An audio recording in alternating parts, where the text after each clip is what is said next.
आप सभी लोगों का स्वागत है फिर से एक बार दौरान क्रिक जोन में। आशा करता हूँ आप सभी लोग सही सलामत होंगे। तो चलिए शुरू करते हैं आज का वीडियो, जो कि दो मुकाबले यानी कि सुपर हिट संडे होने वाला है आज। और क्या दोनों ही मुकाबले रोमांचक बन सकते हैं, ये देखने लायक बात होगा। और वहीं पे देखें तो दो मुकाबले खेले जाएंगे। पहला मुकाबला होगा शाम के 3:30 बजे, वो होगा गुजरात टाइटंस बनाम कोलकाता नाइट राइडर्स। वही दूसरा मुकाबला होगा, वही अगर आप देखें तो सनराइजर्स हैदराबाद बनाम पंजाब किंग्स। यह होगा दूसरा मुकाबला शाम के 7:30 बजे।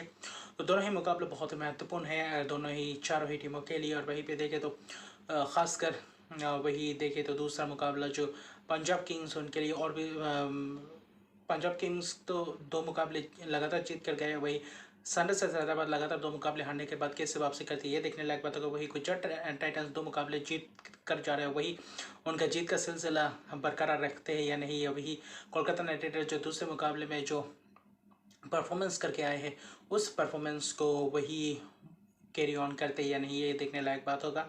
और वहीं पे अगर देखें तो गुजरात टाइटंस के पास बहुत ही बेहतरीन बल्लेबाजी के साथ साथ गेंदबाज, खासकर देखें तो गेंदबाज एक से बढ़कर एक गेंदबाज, Alzarri Joseph, Joshua Little, Mohammed Shami. वहीं पे अगर देखें तो राशिद खान जैसे गेंदबाज, अगर 5 में से अगर 4 बहुत ही बेहतरीन अगर आपके पास गेंदबाज हो, तो कोई भी टीम, कोई भी ओपोनेंट कितना भी मजबूत क्यों ना हो गेंदबाजों के सामने, और वहीं पे देखें तो बहुत ही मुश्किलात का सामना करना पड़ता है बल्लेबाजों को। और वहीं पे गुजरात टाइटंस अच्छी खासी मात दे जाते हैं। और पिछले साल भी उनके गेंदबाजों ने ही अच्छी खासी टूर्नामेंट में बरकरार रखा। और एक मैच के बाद दूसरे मैच में एक अलग अलग मैच विनर्स देखने को मिले। और वही इस दो मुकाबले में भी देखने को मिले वही प्रदर्शन। अगर आप गुजरात टाइटंस की तरफ से देखें तो वो उद्यमन शाह, शुभमन गिल कैसे प्रदर्शन करते हैं इस मुकाबले में भी, यहाँ पे भी निगाहें रहेंगे। वही कप्तान हार्दिक पांड्या का खासकर परफॉर्मेंस कैसा रहता है, ये फॉर्म में आना बहुत ही ज़रूरी है। अभी दो मुकाबले में उतने चल नहीं पाए। और वही सिलसिला अगर, क्योंकि पिछले साल कप्तान का परफॉर्मेंस बहुत ही महत्वपूर्ण था, अगर वो टाइटल भी अपने नाम के थे, वो कप्तान का परफॉर्मेंस बहुत ही महत्वपूर्ण रहा, इसलिए और भी ज़्यादा फ़ायदेमंद साबित होता है एज ए टीम। और कप्तान का परफॉर्मेंस फॉर्म में आना जल्दी जल्दी बहुत ही अनिवार्य हो गया। और अभी फ़िलहाल टूर्नामेंट बहुत ही तेज़ी से चलेगा और वहीं पे वापसी करने का मौका बहुत ही कम मिलता है। और वहीं पे डेविड मिल्टर जैसे खिलाड़ी आपके पास हो, राहुल तेवाटिया जैसे खिलाड़ी हो, वही अगर साई सुदर्शन का भी अच्छी खासी यंगस्टर, एक अच्छी भरपूर अगर देखें तो अपनी जिम्मेदारी अपने ऊपर लेते हैं, वही अच्छे खासे बल्लेबाजी भी करते हैं। तीसरे नंबर पे आकर अच्छे खासे गुजरात टाइटंस के लिए इस साल अच्छे खासी मौके भुनाए हैं और उसको उस मौके को अच्छी तरीके से परफॉर्मेंस करके भी दिखाया है। और वही अगर आप देखें तो खासकर अगर आप देखें तो मिडिल ऑर्डर में विजय शंकर ने भी इस साल थोड़े बहुत इम्प्रूवमेंट की है और बल्लेबाजी में दिखाया कि विजय शंकर पर भी भरोसा किया जा सकता है। और अभी इम्पैक्ट प्लेयर कर तो और भी एक रोल तो है ही, वही अभिनव मनोहर, श्रीकर भारत जैसे अच्छे खासे बल्लेबाज, मैथ्यू वेड, ओडियन स्मिथ जैसे शानदार खिलाड़ी बाहर बैठे हैं। उनको भी मौके का अगर देखें तो इंतज़ार है कब मौका मिलता है गुजरात टाइटंस की तरफ से खेलने को, ये भी एक देखने लायक बात होगा। और गुजरात टाइटंस इस मुकाबले में किस रणनीति के साथ उतरती है, किस प्लेइंग 11 के साथ उतरती है, ये भी देखने लायक बात होगा। क्योंकि अहमदाबाद में ये मुकाबला खेले जाने वाला है और अहमदाबाद में खासकर देखें तो अच्छे खासे पिच मिलते हैं बल्लेबाजी के लिए। अमूमन देखें तो फ़ायदेमंद साबित रहता है, थोड़े बहुत तेज़ गेंदबाजों को मदद मिलती है और अच्छी खासी स्पिनर्सों को भी मदद मिलता है। तो इस मुकाबले में ये भी रहेगा कि कोलकाता नाइट राइडर्स के सामने कैसे कैसे दिक्कत का आ, दिक्कत पेश कर सकती है गुजरात टाइटंस, से भी देखने लायक बात होगा। वही गुजरात कोलकाता नाइट राइडर्स की अगर बात करें तो वही जेसन रॉय आ गए हैं, स्क्वाड में ज्वाइन किए गए हैं। और जेसन रॉय जैसे ताबड़तोड़ बल्लेबाज इस मुकाबले में अपना प्रभाव डालते हैं या नहीं, इस मुकाबले में मौका मिलता है या नहीं, ये भी देखने लायक बात होगा। वही लिटन दास का भी कुछ खबर आया कि स्क्वाड में ज्वाइन होते जा रहे हैं, तो अच्छी खासी बात है कोलकाता नाइट राइडर्स के लिए, वही रहमानुल्लाह गुरबाज ने पिछले मुकाबले में अच्छी अर्शद के पारी खेल के दिखाया कि सलामी बल्लेबाजी में उनके साथ अगर एक आध और बल्लेबाज अच्छी खासी बल्लेबाजी करते हैं तो गुरबाज जैसे बल्लेबाज और भी ज़्यादा इफेक्टिव हो जाते हैं कोलकाता नाइट राइडर्स के लिए। और ख़ासकर गुरबाज का परफॉर्मेंस और फॉर्म में रहना बहुत ही महत्वपूर्ण है कोलकाता नाइट राइडर्स के अगर हिसाब से देखें। और वही वेंकटेश अय्यर, वही मनदीप सिंह, नीतीश राणा जैसे खिलाड़ियों को और भी ज़्यादा जिम्मेदारी लेना पड़ेगा और अपना परफॉर्मेंस अच्छा करना पड़ेगा। नहीं तो ऊपरी क्रम से अगर आपके बल्लेबाज रन नहीं करके देंगे तो आने वाले मुकाबले में, आने वाले समय में और भी ज़्यादा दिक्कत का सामना करना पड़ता है। वही मिडिल ऑर्डर्स को खासकर वही शार्दुल ठाकुर ने उस मुकाबले में अपना कारनामा करके दिखाया था। हर दिन शार्दुल ठाकुर ऐसा कारनामा नहीं करेंगे। वही एंड्रे रसल जैसे खिलाड़ी भी है तो उनके ऊपर ज़्यादा और दारोमदार हो जाता है, दारोमदार आ जाता है उनके पास। रिंकू सिंह जैसे युवा बल्लेबाज हैं, उनका भी परफॉर्मेंस अच्छा खासा गया था पिछले मुकाबले में, लेकिन इस मुकाबले में भी अच्छी खासी गुजरात टाइटंस को अगर हराना है तो बल्लेबाजों को अच्छे खासे रन से बटोरना पड़ेगा, चाहे पहले बल्लेबाजी करे या फिर दूसरे चेस करे, ये भी देखना। और ये दोपहर का मुकाबला है, 3:30 बजे का मुकाबला, यहाँ पे ड्यू का इतना इफेक्ट नहीं होगा। और वहीं पर देखें तो टॉस हालांकि महत्वपूर्ण है और वही भी खासकर देखा गया दोपहर के मुकाबले में अच्छे खासे अगर रन्स अपने पहले बल्लेबाजी करते हुए रन्स बटोरते हैं और ज़्यादा बोर्ड पे रन्स रखते हैं तो दूसरे बल्लेबाजी करते हुए टीम को ज़्यादा दिक्कत का सामना करना पड़ता है। अगर आपके पास गेंदबाज है और अच्छे खासे स्पिनर्स को मदद भी मिलता है और अच्छे खासे तेज़ गेंदबाजों को भी मदद मिलता है, उतना ड्यू नहीं होता है। इसलिए दोपहर में चेस करना थोड़ा दिक्कत होता है बनस्पत। अगर देखें तो रात की अगर मैचेस की बात करें तो वही एंड्रे रसल, सुनील नारायण जैसे खिलाड़ी और सऊदी को क्या कंटिन्यू करवाते हैं, ये भी देखने लायक होगा। सऊदी की जगह पे क्या डेविड विज या लोकी फर्गूसन जैसे गेंदबाज थे, इस तरह लोकी फर्गूसन गेंदबाज है, उनको मौका देना चाहिए मुझे लगता है इस मुकाबले में। और वही अच्छी खासी सुयश शर्मा ने भी अच्छी डेब्यू किया है कोलकाता नाइट राइडर्स के लिए, लेग स्पिनर बहुत ही उम्दा परफॉर्मेंस किया है। तो अच्छी खासी कॉम्बिनेशन है, वरुण चक्रवर्ती का अच्छा खासा परफॉर्मेंस दिखा तो इफेक्टिव बन सकते हैं इस मुकाबले में भी। ये देखने लायक बात अगर अच्छे खासे परफॉर्मेंस करते हुए आए हैं खासकर शार्दुल ठाकुर भी, तो कैसे रवैया अपनाते हैं ये देखने लायक बात होगा। नीतीश राणा एज कप्तान दूसरे मुकाबले में अच्छी खासी कप्तानी की, लेकिन अपनी बल्लेबाजी पर ज़्यादा ध्यान देना पड़ेगा और बल्लेबाजी करते हुए अच्छी परफॉर्मेंस करना पड़ेगा अगर कोलकाता को अच्छी खासी जीत दिलवाना चाहते हैं, मुकाबले में बने रहना है और लीग स्टेज में आगे बढ़ना है। तो ऊपरी क्रम के बल्लेबाजों को अच्छी खासी क्लिक करना पड़ेगा और गुजरात टाइटंस जैसे शानदार गेंदबाजों के सामने अच्छी खासी भरपूर बल्लेबाजी करना पड़ेगा, उनको आप मौका नहीं दे सकते। अगर थोड़ी सी मौका मिले तो गुजरात टाइटंस आपको वापसी करने का मौका ही नहीं देंगे, ये भी एक देखने लायक बात होगा और ये भी एक टक्कर का मुकाबला होगा गुजरात टाइटंस के लिए। वही कोलकाता नाइट राइडर्स को ना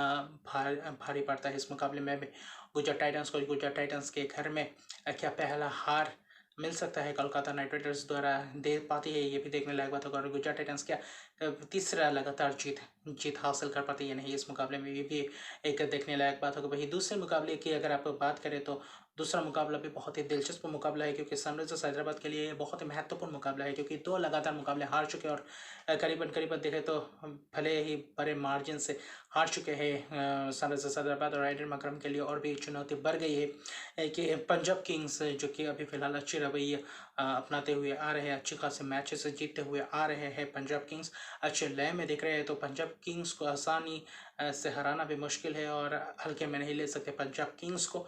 और रबाडा जैसे गेंदबाज है, नथन एली जैसे गेंदबाज है, हालांकि रबाडा पिछले मुकाबले भी नहीं खेले और अभी तरकश में तो तीर बाकी है पंजाब किंग्स के पास। और भानुका राजपक्षे इस मुकाबले में फिट होते हैं या नहीं, इस मुकाबले में खेलते हैं या नहीं, ये भी देखने लगा। तो अच्छे खासे बल्लेबाजी डेप्थ है पंजाब किंग्स के पास। वही अगर आप खास करके हैदराबाद के अगर स्क्वाड की तरफ गौर करें तो ओवरसीज 4 ओवरसीज पे थोड़ी बहुत मुशक्कत करना पड़ेगा, अच्छी खासी प्लेइंग 11 खिलाना पड़ेगा और अनमोलप्रीत सिंह के साथ विकेट कीपिंग ऑप्शन के साथ उतरती है नहीं, ये देखने लायक बात होगा। क्योंकि पिछले मुकाबले में एडन मार्करम थोड़े बहुत चूक कर गए थे अपने कप्तानी में, उतने खास प्रभाव नहीं डाला अपना कप्तानी से। तो लेकिन इस मुकाबले में ऐसे चूक नहीं कर सकते, क्योंकि ये अपना दूसरा होम ग्राउंड पे खेल रही है मैचेस इस साल और दूसरे बार मुकाबला खेलते हुए अपने घर पे एडवांटेज लेना पड़ेगा और अपने घर पे मैचेस आप हार नहीं सकते, वरना टूर्नामेंट में आगे बढ़ना बहुत ही मुश्किल हो जाएगा। और फिलहाल दूसरे 2 लगातार मैचेस हारने के बाद कैसे वापसी करती है ये भी देखने लायक बात होगा। प्रेशर तो बिल्कुल होगा सनराइजर्स हैदराबाद के ऊपर, एडन मकरम के ऊपर भी। और कप्तानी कैसे करते हैं अपने बल्लेबाजी कैसे करते हैं और वही प्लेइंग 11 कैसे सेटल करते हैं ये भी देखने लायक बात होगा। वही अगर देखें तो मयंक अग्रवाल जैसे बल्लेबाज हैं उनका अच्छी खासी बल्लेबाजी करना पड़ेगा। ऊपरी क्रम से वही राहुल त्रिपाठी को अच्छी थोड़ी तेज़ तरह पारी खेलना पड़ेगा और समात को अच्छी तरीके से यूज़ करना पड़ेगा। हैरी ब्रूक को क्या टॉप ऑर्डर में तो जगह मिल रहा है लेकिन उतना दूसरे 2 मुकाबले में उतना परफॉर्मेंस नहीं आ रहा है। वही मिडिल ऑर्डर में ब्रूक खेल रहे अच्छी खासी, वही माकरम चौथे नंबर पे आते। तो बैटिंग तो अच्छी खासी है लेकिन वही गेंदबाजी में अगर आप देखें तो टी नटराजन, वही उमरान मलिक, आदिल रशीद जैसे गेंदबाज है मयंक मार्कंडेय का यूज़ कर सकते नहीं है। हैदराबाद में अच्छे खासे स्पिनर्सों को थोड़ी बहुत मदद मिलता है। मार्को यंसन का एक मौका मिल सकता है इस मुकाबले में, एक चेहरा दिख सकता है मार्को यंसन का। अगर आप देखें तो त्रिपाठी और वही दूसरी ओर देखें तो त्रिपाठी के साथ अगर आप माकरम और वही आदिल रशीद के साथ अगर आप जाते हैं तो मार्को यानसन को देख सकते हैं। फजल फारूकी को इस मुकाबले में रेस्ट दे सकते हैं या फिर हेनरिक क्लासन के साथ उतरते हैं या नहीं ये भी देखने लायक बात होगा। और अभिषेक शर्मा को इस मुकाबले में मौका मिलता है या नहीं ये भी एक देखने लायक बात होगा। क्योंकि अच्छी खासी स्क्वाड में तो खिलाड़ी है लेकिन वही प्लेइंग 11 अच्छी खासी बनाना पड़ेगा। और मुझे लगता है इस मुकाबले में थोड़े बहुत एक आध चेंजेस करेंगे सनराइजर्स हैदराबाद, क्योंकि पिछले मुकाबले में भी वो प्लेइंग 11 उतना कारगर साबित नहीं हुआ। और वाशिंगटन सुंदर है एक ऑफ स्पिनर है, उनका भी यूज़ अच्छी तरीके से करना पड़ेगा। अगर आप देखें तो वाशिंगटन सुंदर के साथ भी अगर आप देखें तो ओपनिंग स्लॉट पे अगर आप बल्लेबाजी की बात करें तो बल्लेबाजी करवा भी सकते हैं क्योंकि ओपनिंग खेल चुके हैं वाशिंगटन सुंदर, उनके साथ भी जा सकते हैं। अगर उसके जगह पे एक और बल्लेबाज या प्रॉपर बल्लेबाज या एक और गेंदबाज को इंक्लूड कर सकते हैं बाद में। अगर आप देखें तो इम्पैक्ट प्लेयर के तौर पे थोड़े बहुत रोटेट कर सकते हैं, ये भी देखने लायक बात होगा। और अब्दुल समाद फिलहाल 2 मुकाबले में अच्छे खासे बल्लेबाजी की है, उनको थोड़े ऊपर ऊपर भेज सकते हैं यानी कि 5-6 नंबर पे भेज सकते हैं यानी ये भी देखना। मुझे लगता है अगर बीच में वाशिंगटन सुंदर खेले तो वाशिंगटन सुंदर से पहले अब्दुल समाद को भेजना चाहिए, मुझे इतना लगता है। तो अच्छे खासे स्क्वाड लग रहा है इस मुकाबले में पूरी तरीके से वापसी करना पड़ेगा क्योंकि ये हार आप को ये इस मुकाबले में हारना नहीं है। इस मुकाबले में अच्छी तरीके से वापसी करना पड़ेगा और बल्लेबाजों को पूरी तरीके से बल्लेबाजी अच्छे तरीके से करनी पड़ेगी क्योंकि सनराइजर्स हैदराबाद के भी वही टॉप ऑर्डर के बल्लेबाज उतने खास अंदाज से बल्लेबाजी फिलहाल नहीं कर पा रहे हैं पिछले 2 मुकाबले में से। और इस मुकाबले में आशा करते हैं कि अच्छी खासी बल्लेबाजी हो, अच्छे खासे रन्स हो और कप्तानी पूरी तरीके से अच्छे खासे डिसीशंस ले। और वहीं पे अगर दूसरी ओर देखें तो पंजाब किंग्स का शिखर धवन हालांकि अच्छी कप्तानी कर रहे हैं, गेंदबाजी भी है उनके पास, ऑलराउंडर्स भी भरपूर है और बल्लेबाजी में खुद अपने आप अच्छे खासे एंकरिंग रोल भी प्ले कर रहे हैं और अच्छे खासे जब तेज़ी से रन बनाने को देख रहे हो तब तेज़ी से रन बना भी रहे हैं। अब खासकर इस साल प्रभसिमरन सिंह उनके लिए और भी ज़्यादा उभर कर रहा है इस मुकाबले में, जहाँ पे प्रभसिमरन सिंह ऊपरी सलामी बल्लेबाजी करते हो ताबड़तोड़ जो शुरुआत थे, बाद में भानुका राजपक्षे और वही जितेश शर्मा जैसा खिलाड़ी और भी ज़्यादा आसान हो जाता है तब इनिंग्स को बिल्डअप करना और वही उस रन के जो पेस से रन बनता है उस पेस के साथ आगे बढ़ना और भी आसान हो जाता है। सेम कारण सिकंदर रजा वही शाहरुख खान जैसे बल्लेबाज ताबड़तोड़ बल्लेबाज तो निचले क्रम में है ही, तो और भी ज़्यादा सुविधा बन जाता है पंजाब किंग्स के लिए। और अभी फिलहाल अच्छी खासी परफॉर्मेंस दोनों ही मुकाबले में दिखाया अपने गेंदबाजों ने, अर्शदीप सिंह, नथन एलिस, वही सिकंदर रजा ने अच्छी खासी गेंदबाजी भी की। तो बहुत ही खूबसूरत अंदाज से प्लेइंग 11 सेटल किया है जिसमें से अच्छी खासी फिलहाल अभी तक अच्छी खासी परफॉर्मेंस कर रहे हैं गेंदबाज भी, ऑलराउंडर्स भी और वही बल्लेबाज भी। समकारन भी अच्छी खासी परफॉर्मेंस कर रहे हैं, हालांकि पिछले मुकाबले में विकेट नहीं चटके लेकिन अच्छी खासी प्रभाव अपना डाल रहे हैं और अपने कंट्रीब्यूट कर रहे हैं मुकाबले में। और ख़ास कर देखें तो राहुल चौहान को अच्छी खासी गेंदबाजी करना पड़ेगा, लेग स्पिनर भी है तो उनके पास spinner, off spinner, leg spinner और वही बाएं हाथ के तेज़ गेंदबाज भी है। नथन एलिस ने भी प्रभावित किया है पिछले मुकाबले में, तो और रबाडा इस मुकाबले में एक प्लेइंग 11 में आते हैं या नहीं, ये एक दिलचस्प बात होगा। पंजाब किंग्स क्या किस रणनीति के साथ उतरती है और क्या प्लेइंग 11 को चेंज करती है या नहीं सनराइजर्स हैदराबाद के सामने, ये भी देखने लायक बात है। क्योंकि जब आप मैच जीतते जाते हैं तब आप उतने चेंजेस नहीं करना चाहते और वही उस सिलसिले में गड़बड़ नहीं कर सकते और उसी प्लेइंग 11 के साथ आप कंटिन्यू करना चाहते हैं और वही रणनीति के साथ उतरते हैं नहीं, ये भी देखने लायक बात होगा। क्योंकि अच्छी खासी टीम है इस साल पंजाब किंग्स का भी और क्योंकि खिलाड़ी सभी खिलाड़ी अपना कंट्रीब्यूट करते जा रहे हैं अपने अपने डिपार्टमेंट में। गेंदबाज अपने गेंदबाजी से अच्छी तरीके से प्रभावित कर रहे हैं, बल्लेबाज भी अच्छी खासी रन्स बटोर रहे हैं। तो अभी फिलहाल अब तक तो दिक्कत का सामना नहीं करना पड़ रहा है पंजाब किंग्स को और वही अच्छी खासी कप्तानी भी कर रहे हैं और कप्तान भी अच्छे लय में दिख रहे हैं बल्लेबाजी करते हैं। और वही सनराइजर्स हैदराबाद को भी सोचना पड़ेगा इस मुकाबले में। वही कोलकाता नाइट राइडर्स भी गुजरात के टाइटंस के सामने कैसे मुशक्कत कर रही है, ये भी देखने लायक बात होगा। अच्छा एक टफ ओपोनेंट मिला है और उनके घर में जाकर अगर हराते हो तो और भी ज़्यादा कॉन्फिडेंस में बूस्टअप होगा।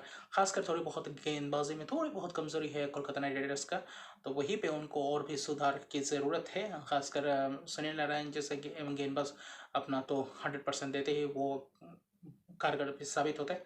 तो ऐसे मुकाबले में दिलचस्प रहता है देखना और गुजरात टाइटंस को क्या रोक पाती है कोलकाता नाइट राइडर्स और वही सनराइजर्स हैदराबाद क्या पंजाब किंग्स को जीत के सिलसिले को रोक कर अपना पहला जीत अर्जित करते हैं जो अपना हार का सिलसिला है। और पिछले जब दो मुकाबले लगातार पहले दो मुकाबले हारे थे 2016 को हुआ था सनराइजर्स हैदराबाद के साथ और जो उसके बाद टाइटल ले गए थे और क्या इस साल भी वैसा होने जा रहा है सनराइजर्स हैदराबाद द्वारा, तो अभी बहुत ही दूर है ये बात और दोनों ही मुकाबला दिलचस्प रहेगा।